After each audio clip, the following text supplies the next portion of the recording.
శ్రీ విఘ్నేశాయ నమః. నమస్కారం అండి.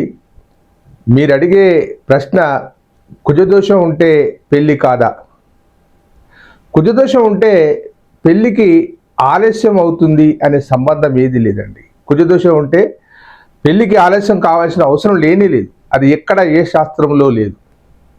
కానీ కుజదోషంలో ఉంటే ఏం జరుగుతుంది, ఎక్కడెక్కడ ఉంటే ఏం జరుగుతుంది అనే అంశం చెప్తాను, జాగ్రత్తగా వినండి. కుజుడు 2, 5, 7, 9, 11 స్థానాలలో ఉంటే దోషపూరితమని చెప్పింది. మీరు సాఫ్ట్వేర్లో కనుక చెక్ చేస్తే 2, 5, 7, 9, 11, 12 స్థానాలలో ఉంటే దోషమని చూపెడుతుంది. కానీ అది పూర్తి స్థాయిలో తప్పు. ఎందుకనంటే శాస్త్రములో వారి మిత్ర రాశులలో ఉంటే దోషము కాదు, వివాహ ఆలస్యం కాదు. ఒక్కొక్క పద్ధతిలో ఒక్కొక్క రకమైన దోషాలు ఉంటాయి.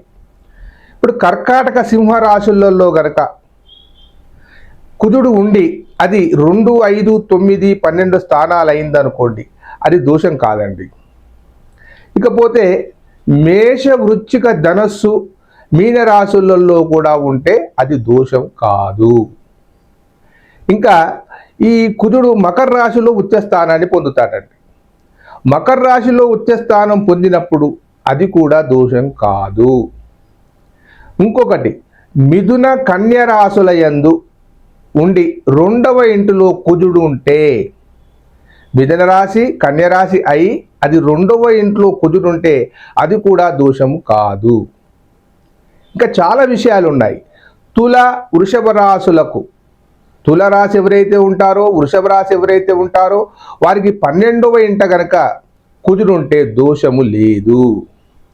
ఇకపోతే మకర కర్కాటకమునకు, మకర రాశి ఎవరైతే ఉంటారో, కర్కాటక రాశి ఎవరైతే ఉంటారో వారికి 7వ స్థానమునందు కుజుడుంటే అది దోషము కాదు.